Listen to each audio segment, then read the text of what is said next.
La historia de la redención. Capítulo 28. El juicio de Cristo. Los ángeles, cuando dejaron el cielo, depusieron con tristeza sus resplandecientes coronas. No las podían usar mientras su comandante estuviera sufriendo y tuviera que llevar una corona de espinas. Satanás y sus ángeles estaban muy ocupados en la sala del tribunal, tratando de destruir todo sentimiento humano y toda simpatía hacia Jesús. La misma atmósfera pesada estaba contaminada por su influencia. Los principales sacerdotes y los ancianos estaban inspirados por ellos cuando insultaban y maltrataban a Jesús en una forma sumamente difícil de soportar para la naturaleza humana. El enemigo esperaba que tanta burla y violencia arrancara del Hijo de Dios alguna queja o murmuración, o que manifestara su poder divino y se librara de la multitud, y que de esa manera fracasara el plan de salvación. La negación de Pedro. Pedro siguió a su Señor después de la traición. Tenía ansias de ver qué ocurriría con Jesús, pero cuando se lo acusó de ser uno de sus discípulos, el temor de perder su propia seguridad lo indujo a declarar que no conocía a ese hombre. Los discípulos se destacaban por la pureza de su lenguaje, y Pedro, para convencer a sus acusadores de que no era uno de los discípulos de Cristo, negó la tercera acusación con maldiciones y juramentos. Jesús, que estaba a cierta distancia de Pedro, le lanzó una mirada llena de pesar y reprobación. Entonces el discípulo recordó las palabras que le había dirigido en el aposento alto, como asimismo sus propias categóricas declaraciones. Aunque todos se escandalicen de ti, yo nunca me escandalizaré.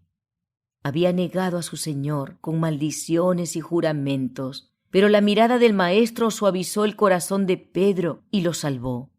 Lloró amargamente y se arrepintió de su gran pecado.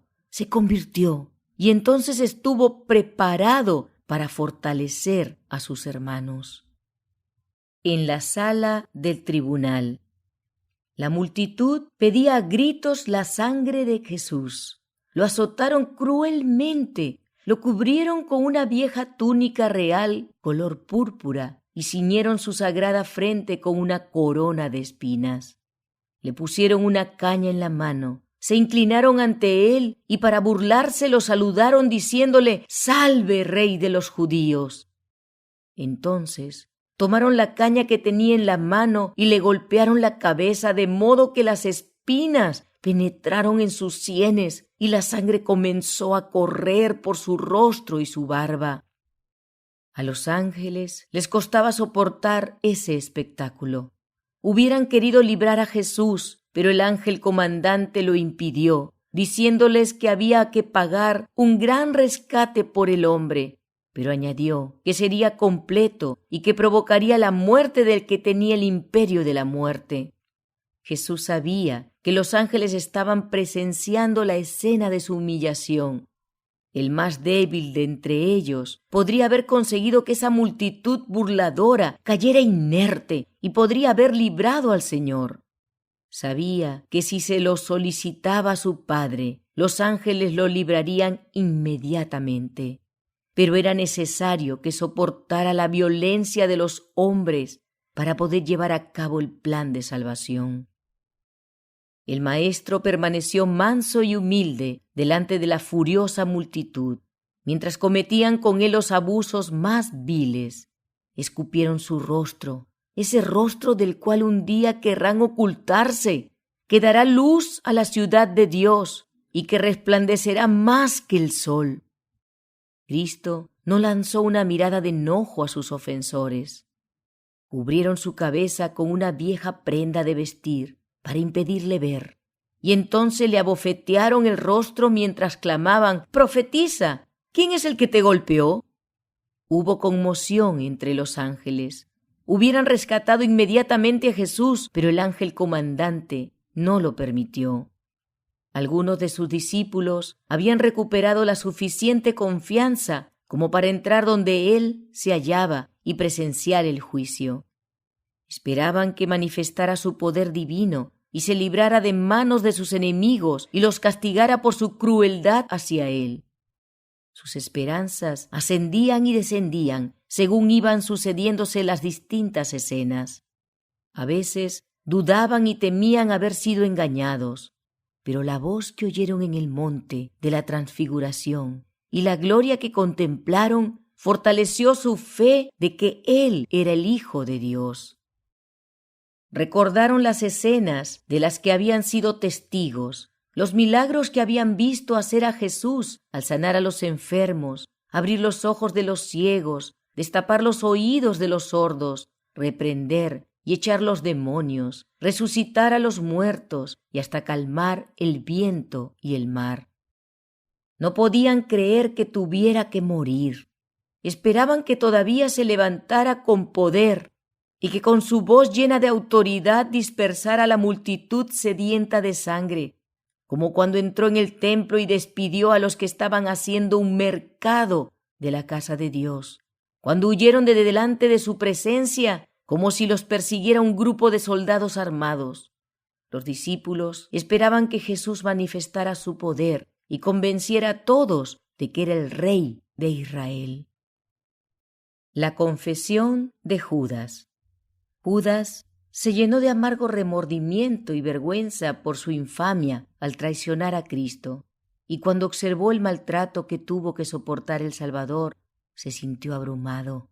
Había amado a Jesús, pero más aún al dinero. No creyó que el Señor permitiera que lo prendieran los hombres que él había conducido. Esperaba que realizara un milagro para librarse de ellos.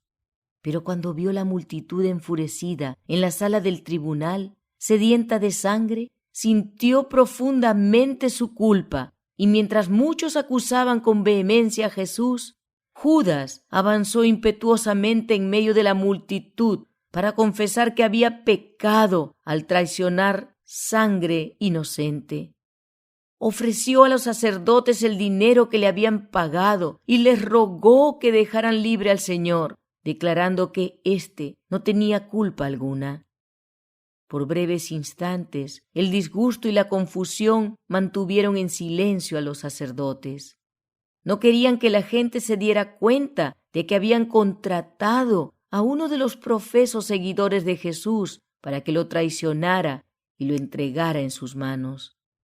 Querían ocultar el hecho de que habían buscado al Señor como si fuera un ladrón y lo habían prendido en secreto.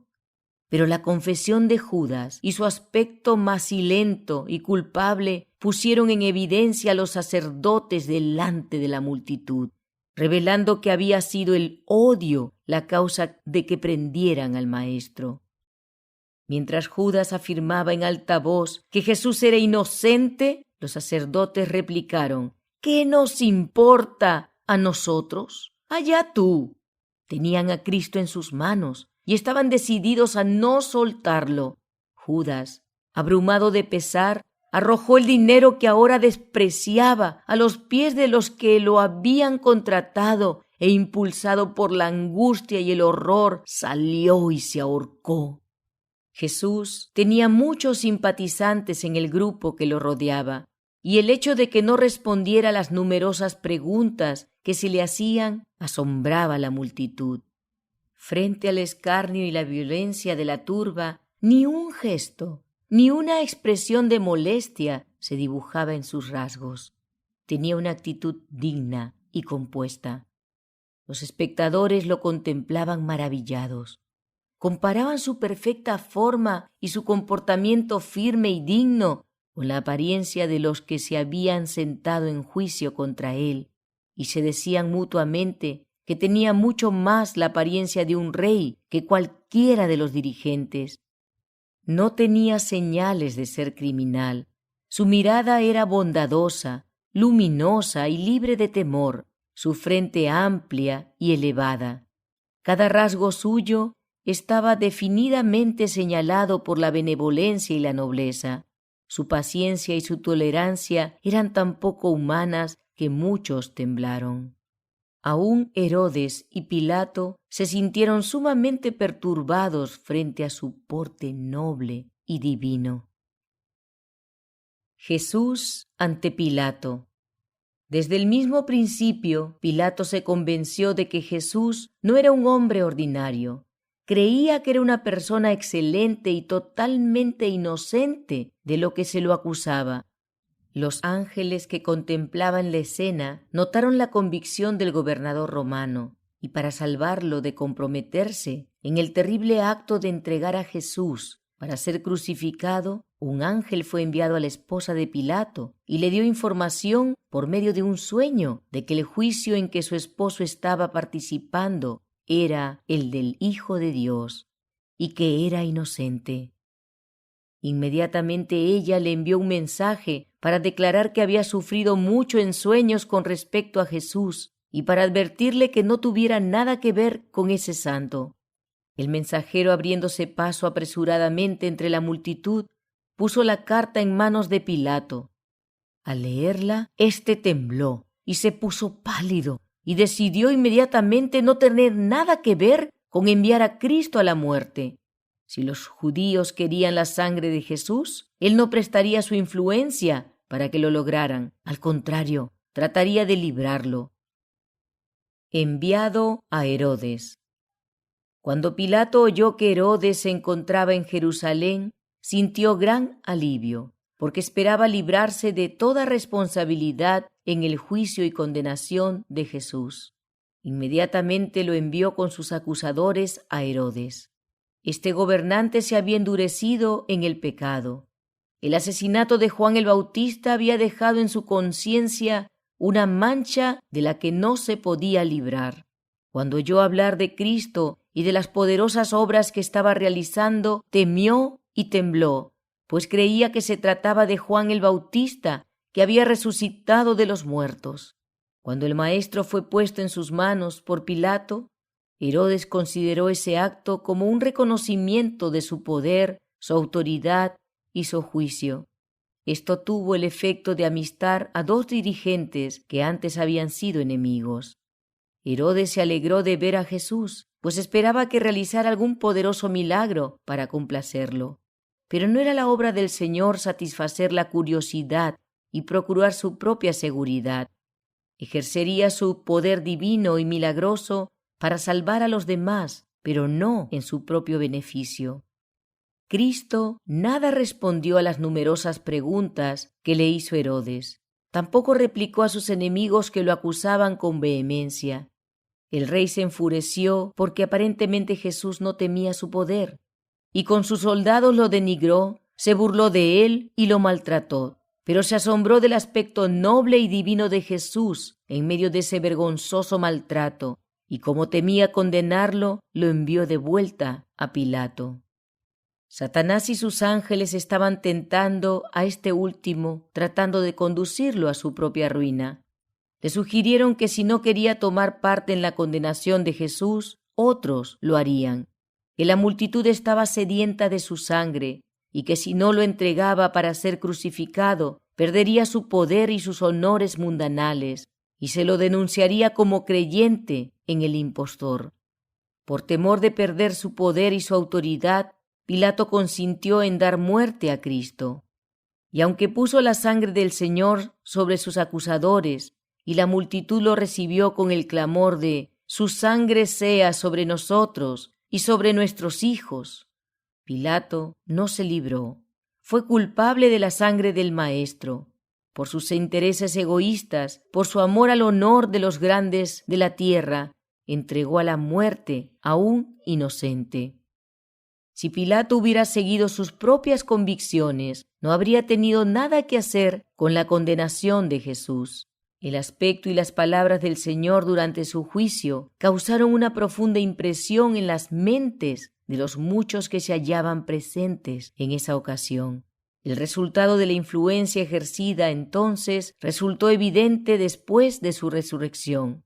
Entre los que se añadieron a la Iglesia, había muchos cuya convicción comenzó en el momento del juicio de Cristo.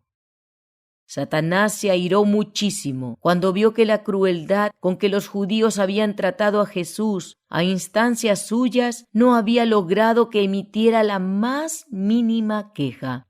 Aunque había tomado sobre sí la naturaleza humana, estaba sostenido por una fortaleza divina y no se apartó en lo más mínimo de la voluntad de su Padre.